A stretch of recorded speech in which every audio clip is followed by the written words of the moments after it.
peranan wanita dalam peperangan Bani Quraizah. Assalamualaikum warahmatullahi taala wabarakatuh.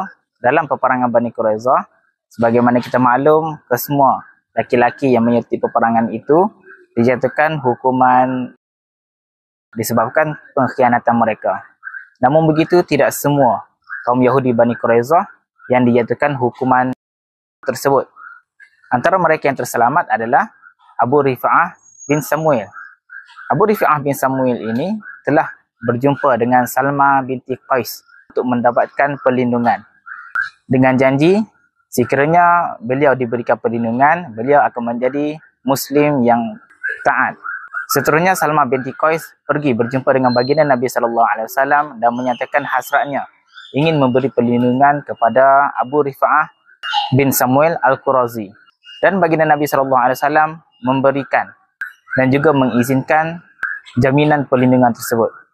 Atas dasar jaminan dan perlindungan daripada muslimah ini, iaitu Salma binti Qais, maka Abu Rifa'ah bin Samuil Al-Qurazi ini terselamat daripada hukuman tersebut. Dan para sahabat mengatakan, selepas itu kami mendapati Abu Rifa'ah bin Samuil telah menjadi mukmin yang taat. Sekadar itu saja perkongsian kita pada kali ini. Kita jumpa lagi pada video yang akan datang. Jangan lupa ikut follow saya untuk perkongsian sirah yang lebih menarik. Wallahu a'lam.